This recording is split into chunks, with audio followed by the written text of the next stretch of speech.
busca por las aguas, así clama mi alma por ti, Señor.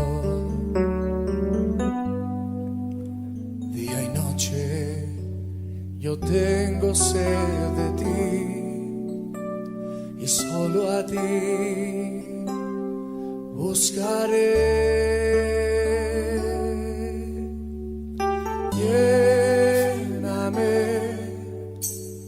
Lléname, Señor, dame más de tu amor.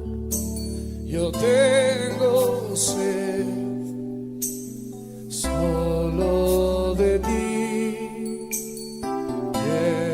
Lléname, Señor. Vamos a cantarlo todos juntos. Como el ciervo busca por las aguas, como el ciervo busca por las aguas, así clama mi alma por ti, Señor. Día y noche yo tengo sed de ti, y solo a ti buscaré.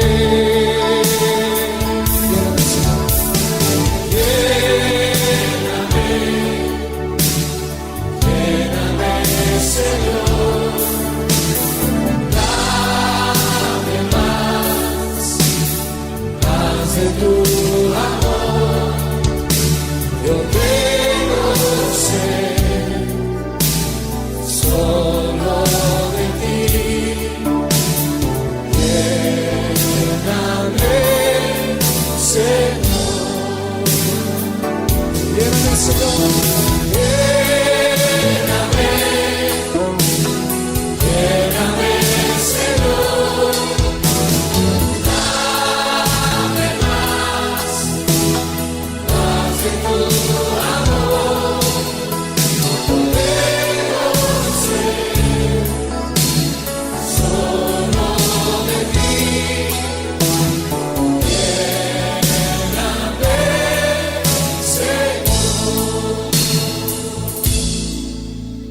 Yo tengo sed solo de ti. Lléname, Señor.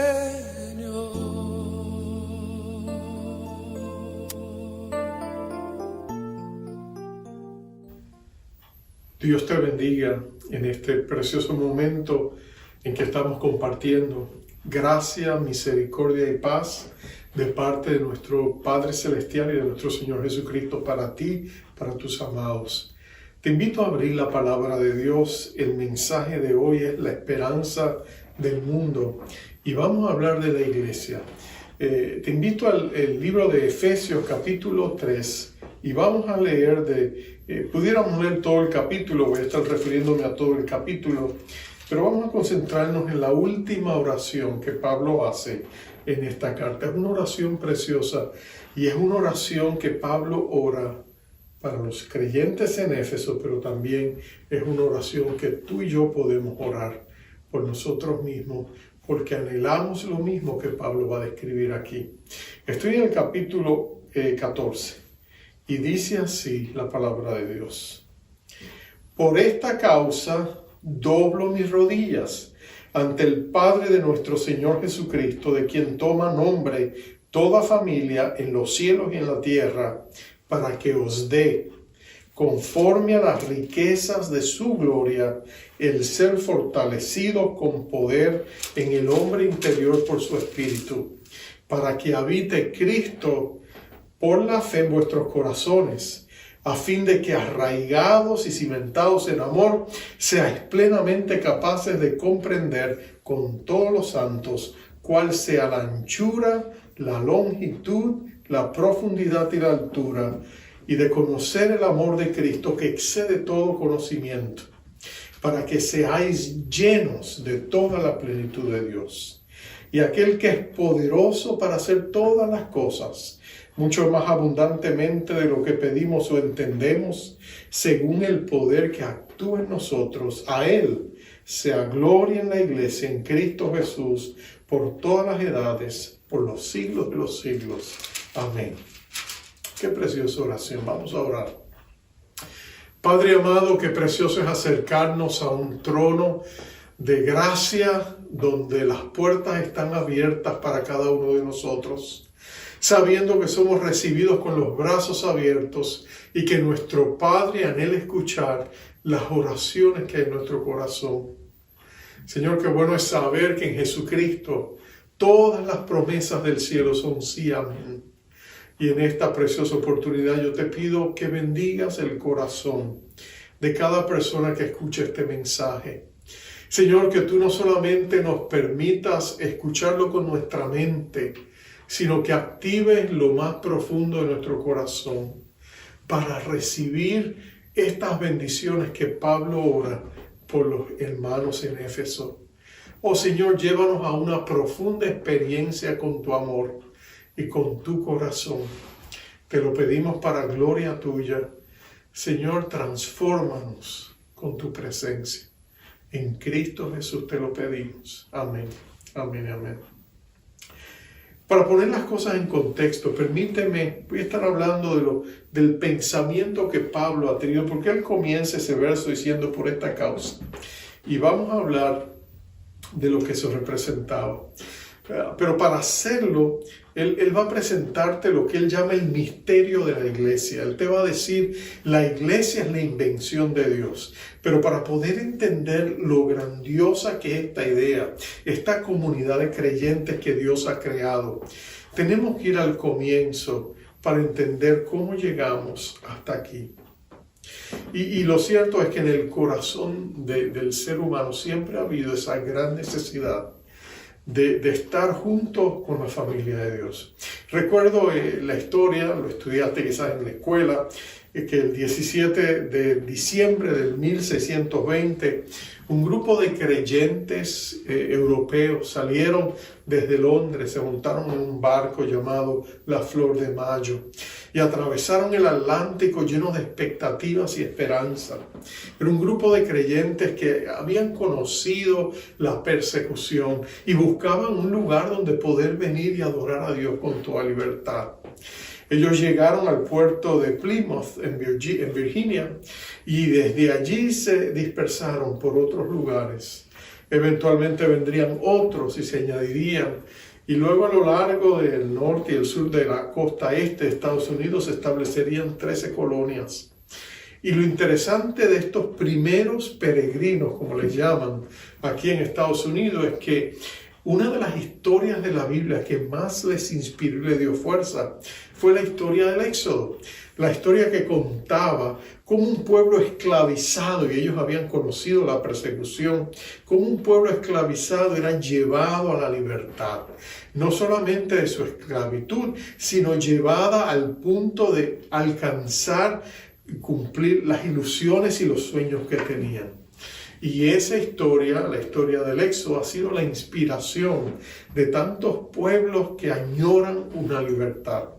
Y lo cierto es que nosotros leemos eso, leemos el libro de Éxodo, vemos la película Los 10 Mandamientos y nos quedamos asombrados y nuestros corazones se llenan de alegría y de gozo de ver los milagros y las plagas y el Mar Rojo cuando se abre y cuando Moisés lleva al pueblo a través de él.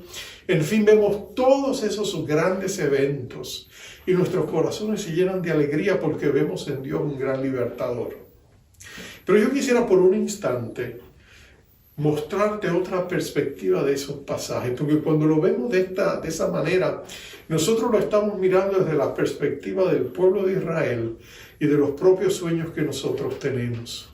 Pero imagínate qué pensaría Dios, cuál sería la perspectiva del cielo ante esos mismos eventos. Y yo te aseguro que cuando lo consideremos vas a tener una perspectiva más amplia del propósito que Dios ha ido hilvanando a través de la historia y que te ha llevado a ti a ser parte de la iglesia de Jesucristo. Porque mira, desde el punto de vista de Dios, Dios tenía un sueño.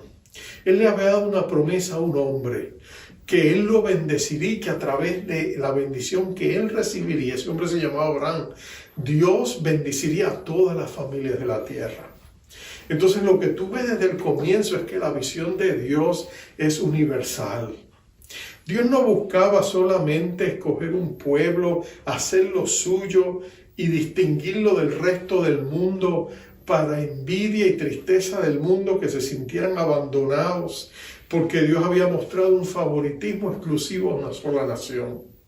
No, el propósito de Dios era tomar a un hombre, multiplicar, sacar su descendencia y luego escoger un pueblo a través del cual Él pudiera bendecir al mundo entero. Esa fue la razón por la que Dios escogió a Israel. Y lo escogió por la promesa que le había hecho a este hombre. Pero el deseo del corazón de Dios era mostrarle al mundo lo que podía ser el destino de toda la humanidad si aceptábamos entrar en un pacto con Dios, de tal manera que gente de todos los pueblos y naciones, de todos los clanes que hay en la tierra, de todas las familias que hay en la tierra, nosotros pudiéramos hacer un pacto con el Dios verdadero y disfrutar las mismas bendiciones que, como muestra, el pueblo de Israel recibió al principio. Porque el sueño del corazón de Dios era reunir todas las cosas de este mundo que se había caído y volverlo a levantar en Jesucristo, derribando las paredes y las murallas de prejuicios, de separación, de odios transnacionales, de prejuicios raciales y prejuicios de toda índole. De manera que en Jesucristo gente de todos los pueblos y las naciones pudieran llegar a ser un solo pueblo en Jesucristo. Y esa es la historia por la cual Dios escoge esa nación. Pero muévete 2000 años después de los eventos del Mar Rojo y tú vas a darte cuenta que lo que sucede allá es glorioso. El Señor Jesucristo ha venido a la tierra y Él reúne a un grupo de sus discípulos y en un aposento alto Él celebra un nuevo pacto con aquellos discípulos, y luego les da una misión que iba a ir más allá de los linderos limitados y los márgenes exclusivos de la nación de Israel. Él los iba a enviar con una misión al mundo entero para alcanzar a todos con el mensaje de esperanza, y el instrumento que él iba a usar iba a ser una nueva comunidad creada donde Dios ahora abría las puertas de su trono, no solamente para el pueblo escogido de Dios, sino para todas las naciones, incluyendo nuestra amada América Latina y el mundo entero. Para que gente como tú y como yo de todo el mundo pudiéramos tener el mismo acceso que Moisés y David y Aarón y todos los grandes siervos del Antiguo Testamento y los grandes profetas, los Isaías, Ezequiel, Jeremías y todo, Daniel y todos los grandes hombres y mujeres de Dios pudieran tener el mismo acceso ante su presencia, y todavía algo mucho más grande que eso. La iglesia es la respuesta de Dios a ese gran propósito que Él quiso hilvanar para bendecir todas las familias de la tierra. Y por supuesto, esa idea había sido escondida en las páginas del Antiguo Testamento. Y por eso Pablo, cuando tú lees los primeros versos del capítulo 3, él te habla de ese misterio que ahora ha sido revelado, que Cristo ha derribado la barrera de separación entre la nación de Judía y las naciones del mundo, y que ahora en Jesucristo, de ambos lados, podríamos llegar a ser un solo pueblo y tener el mismo acceso delante de la presencia de Dios. Eso es glorioso. Y cuando nosotros pensamos en la iglesia, de eso se trata. Que Dios ha establecido el cuerpo de Cristo, la iglesia, como una comunidad universal e internacional de gente de todos los tiempos, para que en Jesucristo llegamos a ser un pueblo escogido de Dios, como lo fue Israel. Por supuesto, nosotros hablamos, a veces los teólogos hablan de dos iglesias, La iglesia que está en el cielo, la iglesia que está en la tierra. La iglesia que está en el cielo, como ya están en el cielo y han pasado y han triunfado gracias a la victoria de Cristo en la cruz, le llaman la iglesia triunfante. Y a la iglesia que estamos aquí en la tierra, que todavía estamos envueltos en el fragor de la batalla espiritual, le llamamos la iglesia militante. Pero ante los ojos de Dios hay una sola iglesia. Y ambas iglesias es una sola en Jesucristo. Recuerdo la historia de una niña que en una ocasión ella había tenido 7 hermanos, eran 7 hermanos los que ella tenía, pero 2 habían muerto y alguien se acercó, en el pasado de bebés habían muerto y entonces alguien se acercó y le dijo, oye, hijita, ¿cuántos hermanos tienes? Yo tengo 7. No, pero acuérdate, perdiste 2, ¿cuántos tienes ahora? Y le preguntaron y ella dijo, todavía tengo 7. O sea, que estén allá o sea que están acá son mis hermanos. Y ella tenía toda la razón, porque somos una iglesia. Y esta iglesia, lo que se llama en el idioma de la Biblia, en el Nuevo Testamento, el griego koiné, la eclesía, tiene 4 distintivos que Pablo va a decir en este capítulo y que vamos a cubrir. El primero es, por supuesto, todos tenemos acceso inmediato a la presencia de un Dios que está dispuesto a encontrarse con nosotros cada vez que le tocamos a la puerta a través de la oración. Piensa por un momento, si tú quieres hacer una cita con una persona importante, es posible que tengas que pasar por un montón de problemas para poderlo hacer, si acaso es que te dan la cita. Tú quieres hacer una cita con el presidente de Estados Unidos, es casi imposible. Tú quieres hacer una cita con el gobernador de nuestro estado, es casi imposible. El alcalde de nuestra ciudad es casi imposible. No es fácil, son gente ocupada, tienen diversas preocupaciones y agendas. Entrar en sus agendas requiere prácticamente un milagro. Pero el Dios Todopoderoso, el eterno y gran yo soy, el creador de todo lo que existe, el que sustenta el universo entero por el poder que hay en su nombre, con Él tú puedes hacer un contacto directo e inmediato, con sencillamente abrir la boca y decir, Padre nuestro que estás en los cielos. Los oídos del cielo inmediatamente se acercan y se dirigen a ti. La atención del cielo está, porque si tú eres un cristiano, tú has llegado a ser un hijo de Dios y Dios siempre escucha lo que a ti te concierne. Recuerdo la historia de un militar que le habían nombrado, había alcanzado a un general de 4 estrellas. Y cuando lo nombraron con toda la pompa militar que se nombra en Estados Unidos, él tenía un niño pequeño y el niño pequeño se acercó a la mamá y le dijo, ahora tu padre es tan importante, él es el general y todo lo demás. Y entonces él miró a la mamá curioso y le dijo, ¿todavía le puedo llamar papá? Y la mamá sonrió y dijo, él siempre será tu papá, aunque tenga todas las estrellas que aguante el uniforme militar. Bueno, Dios es tu papá y tú siempre puedes dirigirte a Él y Dios siempre te va a escuchar. Eso es lo que Pablo ha dicho anteriormente. En el capítulo 3 de Éfesos, el verso 11 y 12 dice, conforme al propósito eterno que hizo en Cristo Jesús nuestro Señor, en quien tenemos seguridad y acceso con confianza por medio de la fe en Él. En otras palabras, tú y yo podemos acercarnos al Todopoderoso Dios. Ni siquiera los judíos tuvieron el acceso que tú y yo tenemos.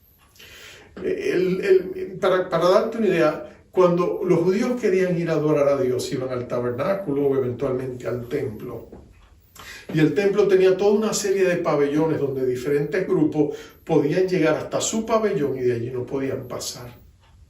Por supuesto estaba el pabellón de los gentiles, que era el último, el más distante del lugar santísimo. Hasta ahí solo los no judíos podían llegar y el que fuera no judío y pasaba de allá lo mataban, literalmente.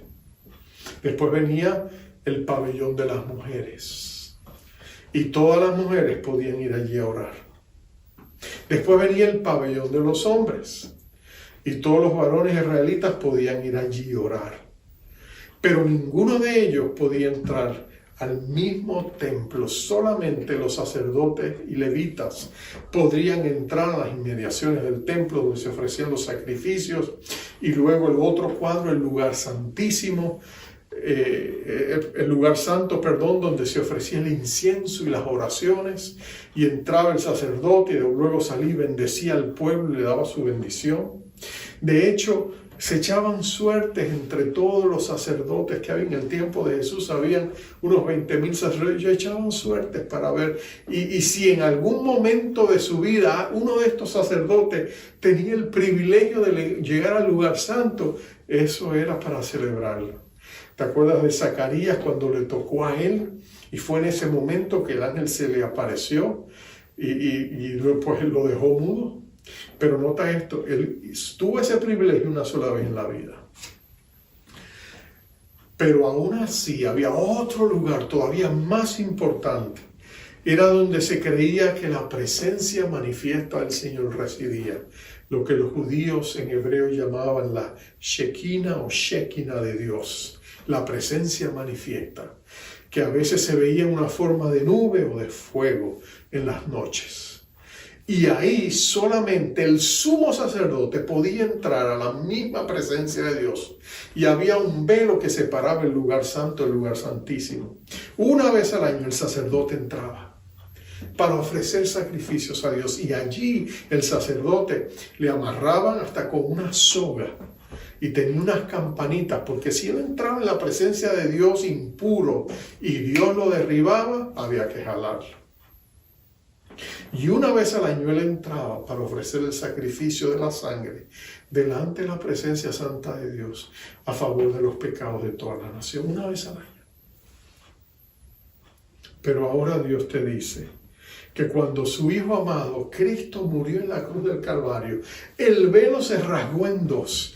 Y ahora todos y cada uno de nosotros tenemos acceso hasta el mismo lugar santísimo para poder ministrar al corazón de Dios.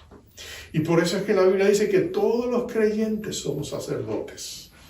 Como decía Lutero, el sacerdocio de todos los creyentes. Todos podemos adorar el corazón de Dios, porque la presencia de Dios ya no está en aquel templo, está en el corazón de cada creyente. Porque el Espíritu Santo se ha unido al espíritu de cada uno de nosotros. Entonces nosotros tenemos un acceso. Tú y yo tenemos un acceso a la presencia de Dios cada vez que doblamos rodillas, cerramos los ojos, los hablamos con los ojos abiertos y nos dirigimos a Dios. Él está ahí. Y podemos ministrar el corazón de Dios. Y podemos adorarle, y podemos bendecirle. Y podemos acercarnos confiadamente al trono de su gracia para recibir misericordia, gracia y el oportuno socorro. Tú y yo lo podemos hacer porque hemos sido revestidos con la coraza de la justicia, de la rectitud y de la santidad de nuestro Señor Jesucristo. Nos ha sido imputada por el sacrificio de Él. Él ha cubierto y nos ha dado su justicia, su rectitud.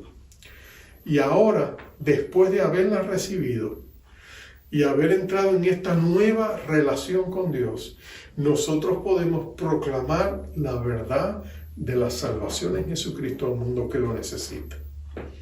Interesante que Pablo dijo en el verso 10, para que la multicolorida sería otra manera de decirlo, la multicolorida, piensa en una gema o una joya, un diamante con muchas facetas y muchos colores. Para que la multiforme sabiduría de Dios sea ahora dada a conocer por medio de la iglesia a los principados y potestades en los lugares celestiales. Imagínate eso. La iglesia no solamente tiene el privilegio de comunicar al mundo el evangelio de Jesucristo, aún los principados y los sacerdotes y los autoridades y potestades en los cielos, tanto buenas como no tan buenas, estaban pendientes de qué era lo que iba a suceder ahora. ¿Qué era esta nueva agencia, esta nueva comunidad que había surgido, que se llama la iglesia? ¿Qué va a pasar ahora con ella? Y ellos dicen que los ángeles, dice Pedro, con interés y curiosidad escuchan y ven lo que la iglesia tenía que enseñar. Y por eso el fundamento de la iglesia es la verdad, como fue enseñada por los primeros apóstoles. Y lo que Dios les daba a los profetas, y ellos también lo proclamaban, el mundo espiritual con curiosidad miraba absorto lo que la iglesia tenía que comunicar. Y eso es vital porque en el tiempo en que tú y yo estamos viviendo, la iglesia de Jesucristo ha sido desestimada, ha sido puesta a un lado. Se ha visto a la iglesia del Señor Jesucristo como un gran enemigo. Ahora mismo, en esta intensa batalla espiritual que se está desatando en medio nuestro, entre el bien y el mal, por el destino y el futuro de naciones y pueblos, y de esta nación como la que nosotros vivimos en Estados Unidos, hay una intensa batalla espiritual. Y pareciera que el mal va ganando. Y pareciera que el mundo está en un estado de profunda confusión, porque hay agendas de gente poderosa que quiere llevar a través de sus conceptos globalistas al mundo finalmente a un solo gobierno, como promete la palabra que sucederá. Pero déjame decirte esto. El pueblo de Dios sigue siendo la esperanza del mundo. Porque cuando nosotros como iglesia oramos, la mano omnipotente de Dios se mueve y Dios sigue siendo el Señor de los cielos y la tierra. Él sigue siendo el gobernante de los gobernantes de la tierra. Y cuando tú y yo oramos, Dios actúa y Dios está por actuar. Y aunque nosotros podamos ver que las cosas parecerían que van de mal en peor, no te equivoques. Porque el fundamento del trono de Dios es justicia y rectitud. Y Dios juzga personas, pero también juzga naciones y pueblos. Y Dios juzga a los líderes. Y gente muy influyente se puede levantar en contra del pueblo de Dios. Y ha pasado a través de todas las generaciones. Amanes se han levantado para buscar la destrucción del pueblo de Israel. Y todos han fracasado. Porque quien tiene siempre la última palabra es nuestro Dios. Entonces nosotros tenemos acceso a su presencia. Segundo, nosotros podemos conocer el tremendo amor que Dios nos tiene. Y aquí es donde llegamos a la oración de Pablo. Porque Pablo hace una oración, la segunda oración que hace. En el primer capítulo oró por ellos para que Dios le diera espíritu de sabiduría y de conocimiento, para que entendieran el llamado que tenían. Y la esperanza que Dios les había llamado, las riquezas que ahora tenían, porque son hijos de Dios, con todos los santos, las inescrutables riquezas de Cristo y el acceso que teníamos por fe. Y finalmente les dice para que conozcan la supereminente grandeza de su poder para con nosotros los que creemos. Esa fue la primera oración, pero ahora la segunda oración es más personal, es más íntima. Pablo dice, yo estoy orando que Dios le fortalezca en su persona interior por su espíritu. En otras palabras, tú y yo tenemos dos personas. Tenemos una persona exterior y una persona interior. Llevamos una vida pública, pero hay algo en lo más profundo de nuestro ser. Realmente nosotros llevamos tres vidas, una pública, una privada y una interior personal. Y en ese último recodo, solo tú y yo sabemos lo que está pasando en cada uno de nosotros. Hasta donde nosotros podemos ver, hay cosas que no entendemos. Dios es el único que sabe todo lo que está pasando. Pero en esa vida interior, ahora en Jesucristo, Dios quiere fortalecerte a ti y a mí. Porque Él quiere que tu vida viva una vida poderosa en el Señor. Agarrado de sus promesas. Agarrado de todo lo que Dios ha hecho. En esa vida personal íntima, que nadie ve lo que está pasando, lo que tú y yo somos en la oscuridad, donde tú sabes dónde están tus batallas, donde tú sabes dónde están tus defectos, tus luchas constantes. Es allí donde Cristo quiere venir y quiere empoderarte para que tú vivas una vida poderosa en Dios. Y eso es lo que Pablo ora. Pablo dice, Señor, te pido que le fortalezcas en su vida interior por tu espíritu. Porque Dios anhela y desea que tu vida interior sea fuerte, porque es tu vida interior la que determina lo que pasa allá afuera. ante las presiones de un mundo que te rodea, es tu vida interior conectado a la presencia de Dios lo que te mantiene en serenidad, en paz y en poder. Y no solamente eso, Pablo también desea que en esa persona interior tú tengas una experiencia y conozcas el amor de Cristo. Pablo está hablando de una experiencia profunda espiritual, donde ese amor te es revelado. Porque Pablo no está diciendo, la palabra conocer y comprender que él usa, cuando él dice, mi deseo es que conozca la anchura, la longitud, la profundidad y la altura del amor de Cristo, que excede todo conocimiento. Él está hablando no de un conocimiento racional intelectual. No es que te lo van a explicar y tú vas a decir, oh sí, yo lo entiendo. No es que te van a decir, mira, Dios te ama y tú vas a decir, ah, sí, yo sé. No se trata de un conocimiento racional. No es la facultad de raciocinio la que tú vas a experimentar, no. Cuando Pablo usa esa palabra, la palabra que él usa usualmente se refería no al asentimiento o entendimiento mental, sino a una profunda experiencia interior. Como si alguien te describe algo y tú no sabes de qué te está hablando. Y te dice, oh, si fueras a ver las cataratas del Niágara, son extraordinarias. Y tú dices, ok, muy bien. Pero cuando tú vas y las ves, te quedas asombrado y dices, wow, increíbles son. O cuando una persona te describe un jugo, una bebida exótica de frutas naturales, y tú dices, yo nunca la he probado, y finalmente la pruebas y dices, ahora sé de qué me están hablando. Ese sentido de tener una experiencia profunda, donde el amor de Dios te llena de tal manera que tú llegas a entender que a pesar de tus defectos, a pesar de tus flaquezas, a pesar de todo, Dios te ama y nadie te lo puede quitar. Porque si fuera solo un asentimiento mental, si fuera un argumento que la gente te dice Dios te ama y tú dices yo lo creo, podría venir otro y te dice mira Dios no te ama y te voy a decir por qué, darte varias razones y minar tu confianza en tu argumento y ahora de pronto empiezas a dudar y dices verdad es, yo no merezco ser amado, yo no soy digno del amor de Dios, yo estoy plagado de errores y de pecados y de defectos, ¿cómo puede un Dios perfecto amarme? Y después que te convencieron, te desconvencieron. Pero cuando tú lo experimentas, cuando tú lo vives, cuando tú descubres que Dios te ama a ti. Sí, Dios ama a todo el mundo, pero te ama a ti. Y cuando ese amor en ti se hace personal, tú llegas a darte cuenta de que, wow, cambia tu vida. Eso le pasó a Pablo. Pablo era un perseguidor de la iglesia. Y Pablo fue responsable de cristianos que murieron. Pero nota esto, ahora Pablo tuvo un encuentro camino a Damasco. Se le apareció el Señor y le dijo, Saulo, Saulo, ¿por qué me persigues? Y Saulo quedó abrumado por esa experiencia. Y no solamente queda abrumado, queda ciego. Y tú sabes que lo llevan hasta la ciudad de Damasco. Y allá por 3 días y 3 noches, él ayuna, él ora, él busca a Dios.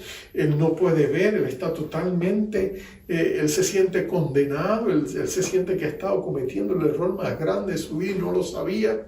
Y él pensaba que sinceramente estaba haciendo lo correcto y estaba haciendo todo lo contrario de lo que Dios quería que él hiciera. Ahora toda su arrogancia se ha ido al piso. Él no tiene paz. Él se siente condenado, él no sabe qué hacer, él está desesperado. Y Dios levanta a un hombre llamado Ananías que va y lo ve. Y tan pronto llega él, lo primero que le dice es, sorpresa de sorpresa, le dice hermano Pablo. Y él tiene que haberse rascado la cabeza porque él sabe que este Ananías es parte de esa comunidad que él venía a destruir. Pero él empieza a experimentar ese amor de Dios a través de los hermanos. Luego la iglesia de Antioquía, después que él ora por él y él recibe la vista, y después que es bautizado y llega a conocer a los hermanos de la iglesia de Damasco, estos hermanos le aman, a pesar de todo lo que él había hecho. Y cuando sale de allá, se va 3 años a Arabia y después regresa, y cuando ya no puede quedarse en Damasco, va a Jerusalén y allá los hermanos lo reciben, aunque algunos con temor, pero lo aman. Y es el amor de Cristo lo que va a transformar el corazón de este hombre. Sin duda que él tuvo experiencia donde él sintió ese amor, cuando quizás fue al tercer cielo y vio a Jesús y sintió el amor de Jesucristo hacia su persona. Tiene que haber sido tremendamente transformador. Y por eso es que en un momento dado de su vida él se siente y escribe una carta a los hermanos en Corinto, la primera carta, el capítulo 13, conocemos ese capítulo como el capítulo del amor. Y nos preguntamos, ¿pero por qué no lo escribió Juan? Porque cuando tú miras el amor que él describe allí, en esa epístola, en esa carta, en ese capítulo del amor, lo que él describe es el amor de Jesucristo hacia él. Y por eso aquí anteriormente le había dicho, él dice, yo que soy el más pequeño de los santos. Interesante, el más pequeño de los santos. Su nombre Pablo quiere decir pequeño. Y quizás él adoptó ese nombre griego porque así se sentía, pequeño, ante la gracia de un Dios que lo amaba a pesar de sí mismo. Y es por eso que Pablo puede escribir del amor de Dios. Pero él dice, es necesario que todos los cristianos tengamos esa llenura de amor. Es importante que cada uno de nosotros pueda descubrir cuánto Dios nos ama. Porque el amor de Dios es intenso, es pleno. Y Él quiere que nosotros lo conozcamos. Y cuando una persona conoce ese amor, o déjame decirte, todo cambia. Todo es transformado. Porque el amor de Cristo nos transforma de una manera profunda. Y por eso debemos orar, Señor, déjanos conocer la anchura, la longitud, la profundidad y la altura del amor de Cristo. Es como un vasto océano donde tú y yo podemos meternos. Tan alto que podemos llegar hasta el cielo mismo. Tan profundo que en lo más profundo de nuestro fuero interior allí lo encontramos. Tan ancho porque cubre al mundo entero. Y tan largo porque será nuestra experiencia por toda la eternidad. Ese amor Cristo quiere que tú lo conozcas y que tú lo experimentes. Más que eso, Dios quiere darte más que eso, y es lo que Pablo termina diciendo. Cuando él le dice, él ora por ellos para que ellos reciban la plenitud de Dios. Ahora, eso es profundo, porque él les dice, no solamente ser fortalecidos con el hombre interior, sino y recibir todo ese amor de Cristo que excede todo conocimiento. En el verso 19 dice, para que seáis llenos de toda la plenitud de Dios. Él está hablando de la llenura del Espíritu Santo. Él está diciendo que nosotros podemos estar llenos de nosotros mismos o estar llenos de Dios. La palabra que se traduce plenitud es una palabra pleroma, que lo que significa es algo que está completo, que no le falta nada. Se usaba, por ejemplo, de una comunidad donde todas las casas estaban ocupadas. Se usaba también de un barco que tenía toda la tripulación a bordo y todo el cargamento y estaban listos para salir del puerto y podían decir que estaban en condición de pleroma para salir porque estaban completos, no faltaba nadie. Y lo que Dios te está diciendo es que en Jesucristo tú también estás completo. No te falta nada. Todo lo que tú y yo íbamos a necesitar, Cristo ya lo hizo en la cruz del Calvario. En la cruz del Calvario hubo abundante gracia y perdón de todos nuestros pecados. Allí en la cruz del Calvario, Cristo lidió con la culpa del pecado. Allí en la cruz del Calvario, Cristo derrotó a Satanás, derrotó la muerte, derrotó el pecado y al mundo. Allí en la cruz del Calvario, Cristo trajo sanidad a los hijos de Dios, porque por sus llagas y sus heridas fuimos sanados, y del tesoro de esas heridas nosotros recibimos el manantial de su sangre que nos sana cuando estamos enfermos. Todo lo que tú y yo necesitamos en la cruz se hizo. Y hemos sido bendecidos con toda bendición espiritual en los lugares celestiales, en Cristo Jesús. Tú y yo estamos completos, no te falta nada. Y dice, pero pastor, si no me falta nada, ¿por qué lucho? ¿Por qué tengo mis cargas? ¿Por qué todo me pasa? Y todo lo que estoy sufriendo y todo lo que vemos alrededor nuestro. Bueno, amados, porque tenemos que ejercer la fe que Dios nos ha dado. Porque con Él tú puedes cambiar las cosas. Con Jesucristo tú puedes pedir que te ayude a cambiar la atmósfera de tu hogar. Con Jesucristo tú puedes pedir que Él cambie la atmósfera de tu ciudad. Con la autoridad que Cristo nos ha delegado unida, la iglesia tiene un gran poder. Porque Dios puede hacer lo imposible a través de las oraciones de la iglesia. Y por eso termina el verso 20 diciendo: a aquel Dios que es poderoso para hacer todas las cosas. Dios es omnipotente, pero nota que dice que lo hace mucho más abundantemente de lo que pedimos o entendemos. En otras palabras, no hay límite a lo que Dios puede hacer. Si todos oramos unidos en una misma dirección, no hay límite a lo que Dios puede hacer. Pero nota después lo que dice: según el poder que Él ha puesto en nosotros. El poder que actúa en nosotros hace posible todas esas cosas. Y es el poder y la presencia de su Espíritu. Y cuando tú estás lleno de esa plenitud, no hay límite a lo que Dios puede hacer en ti y a través de ti. Entonces, cuando hablamos de la iglesia, nos damos cuenta de que Dios realmente ha dejado la iglesia como la última esperanza del mundo. Es a través de la iglesia que el Evangelio se lleva. Es a través de la iglesia que el Espíritu actúa en nosotros. Es a través de la iglesia que Dios hace lo imposible. Es a través de nosotros que tú y yo podemos cambiar al mundo. Entonces es hora de hacerlo. En medio de estos momentos difíciles que estamos atravesando y lo que faltará todavía por venir, tú y yo podemos conectarnos a Dios y decir: Señor, pase lo que pase allá afuera, mi confianza está en ti. Pase lo que pase allá afuera, yo tengo tu paz porque Cristo Jesús está conmigo. Pase lo que pase allá afuera, yo tengo la convicción de que estoy seguro en la palma de aquel que me llamó a su gloria y excelencia en Jesucristo. Hermanos, la iglesia del Señor Jesucristo sigue teniendo una importancia colosal en los propósitos de Dios.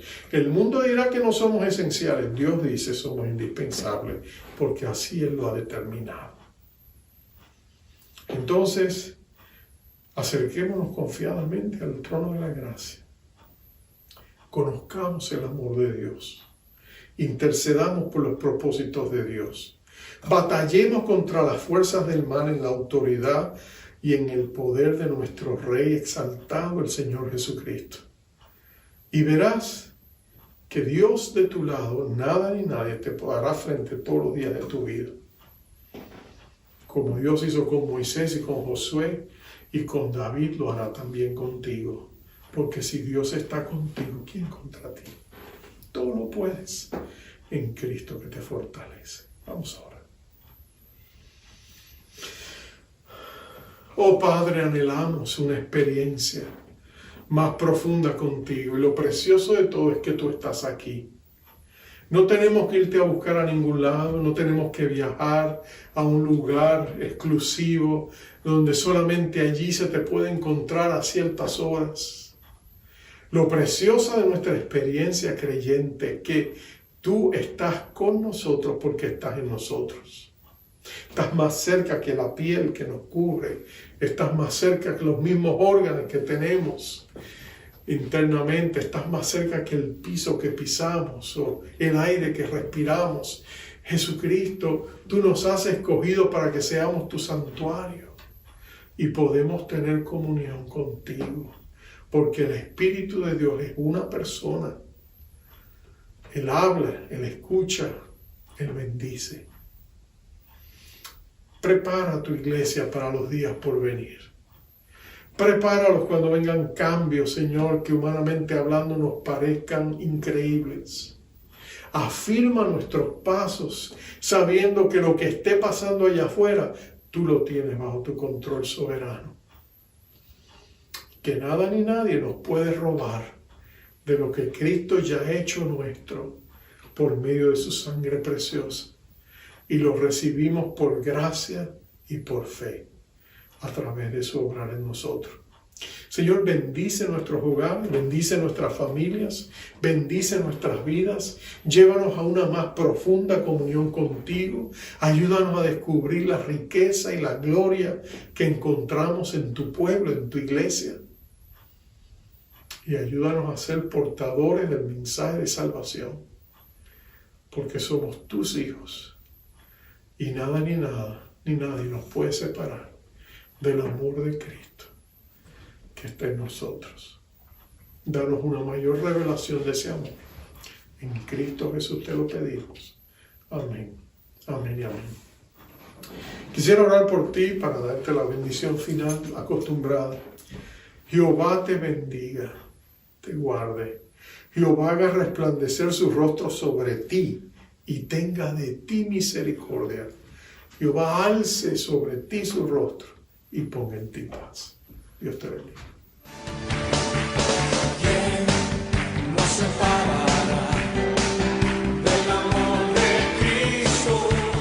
¿Quién nos alejará del amor de nuestro Dios? Ni tribulación, o angustia, peligro, hambre o desnudez nos podrá separar de su amor. Conmigo. ¿Quién nos separará del amor de Cristo? ¿Quién nos alejará del amor de nuestro Dios? Ni lo alto ni lo profundo, ni ninguna otra cosa creará nos podrá separar del amor de Dios. Ahora di conmigo, en Cristo somos más que vencedores. Dilo, en Cristo somos más que ganadores. Ni la vida ni la muerte podrán separarnos del amor de Dios en Cristo Jesús. Aleluya. Nada ni nadie podrá separarnos del amor de Dios. ¿Quién nos separará del amor de Cristo? ¿Quién nos alejará del amor de nuestro Dios? Ni tribulación o angustia, peligro, hambre o desnudez nos podrá separar de su amor. ¿Quién nos separará del amor de Cristo? ¿Quién nos alejará del amor de nuestro Dios? Ni lo alto ni lo profundo, ni ninguna otra cosa creada nos podrá separar del amor de Dios. Ahora todos con voz fuerte, digámoslo. En Cristo somos más que vencedores. En Cristo somos más que ganadores. Ni la vida ni la muerte podrán separar.